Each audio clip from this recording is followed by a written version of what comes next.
Hello and welcome to another Fantasy Premier League video. My name is Mo and this is my channel FPL Inkling. I'm here to bring you guys the best and the latest content for the Fantasy Premier League season of 2021-2022, which will be up live and kicking in the next couple of weeks. We're not too far away from the first game week kickoff, so I'm going to be here bringing you all the content that you need to get you guys started for your best and strongest team to set you guys up and set you guys running for this season. Now, if you've been here for the first time and you haven't subscribed yet, just to let you guys know, give me a thumbs up if you like the video and subscribe to my channel and help me reach that 1k mark as soon as possible. So today's video, guys, is going to be based around the top 5 point scorers, in my opinion, for this season's FPL season itself. So I'm going to be going around, basically stats from previous seasons, how I believe that can impact this season, and what my thought process around choosing these top 5 were, and my rationale behind it, and how I'm going to be looking to getting these guys in or not having these guys in my draft for specific reasons. So let's start with number 5. So at number 5, I'm going to bring in Trent AlexanderArnold.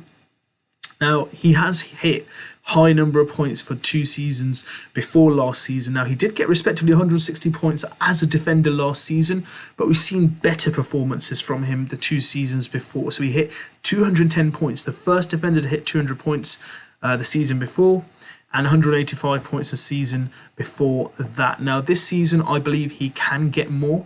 I'm thinking of anywhere in the region of 180 points plus. 2 goals, 8 assists. That was his last season, but season before and then before that, he's got 28 assists in 2 seasons with 5 goals.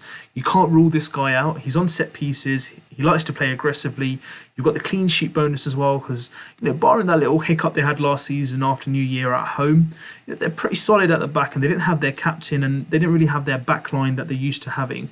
With Van Dijk back, I think it's going to change again, and I think there'll be better things to come from him and Robertson, but I think he'll get probably slightly more points than Robertson. Not to say Robertson can't get more points than him, because he did beat him last season, but I think there's more to come from Trent, and there's a reason why 27% of managers actually own him at the moment.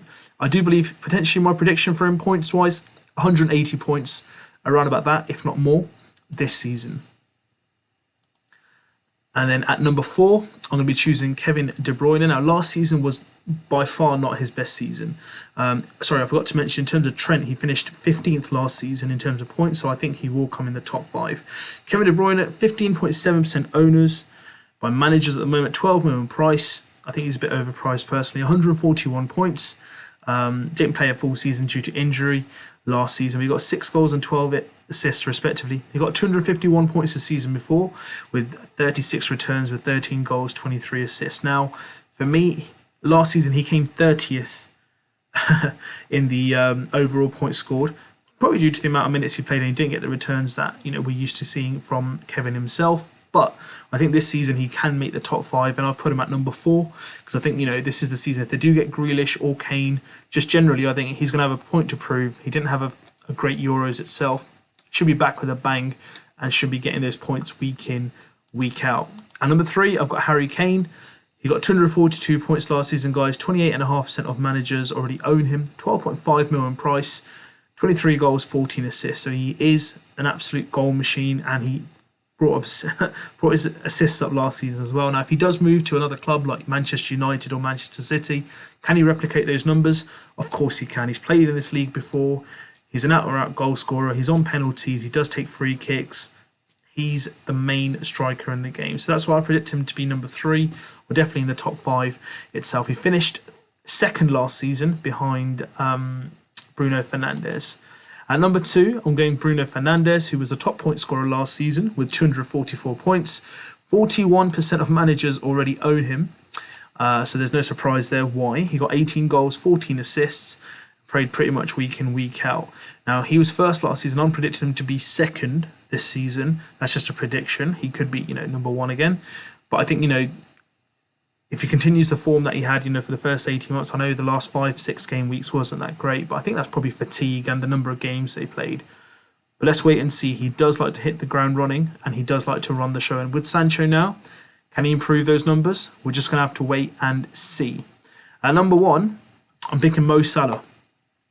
Now, Last season, he came third with 231 points, owned by nearly 50% of managers already, 12.5 mil in price, 28 returns last season, 22 goals and 6 assists. Now, it's not his highest scoring point season, but I generally believe that if he can hit some point of his peak form that he had from a couple of seasons ago, he might actually get 250 points plus. He's just absolutely a threat and a dream for FPL managers. He's on penalties, he'll take some corners, he gets in around the box, he'll win penalties, and that's what makes this guy so vital. Last season I had him in a game against Crystal Palace, came off the bench at 58 minutes, got the highest points for 18 points that game week. I think it was 2 goals and an assist. This guy can literally come on as a sub and have an impact on the game. That's how vital and amazing asset of an FPL he is. That's why I'm predicting him to be number 1 this season.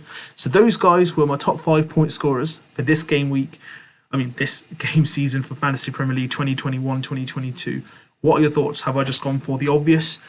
Look, sometimes you just got to be honest with yourself and reflect back on it. There will be some wonder kids. There will be some special talent out there. There will be some, diamonds we're still to discover.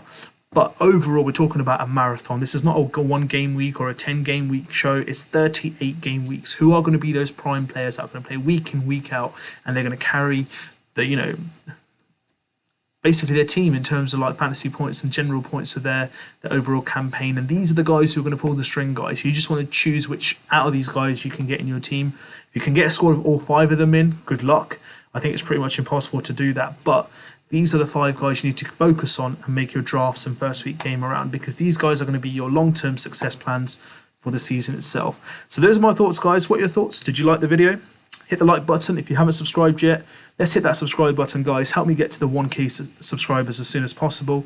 In addition, if you want to get the latest notifications, you got to hit that bell icon and you'll be notified as soon as my content's released.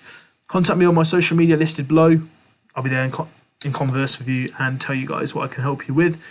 In addition, if you haven't joined the FPL Inklink League yet, the code's at the bottom left, guys. Just type it into the FPL website and join the league, and let's have a great season. Have a lovely evening, and I'll see you guys soon with some more content. Till then, see you soon.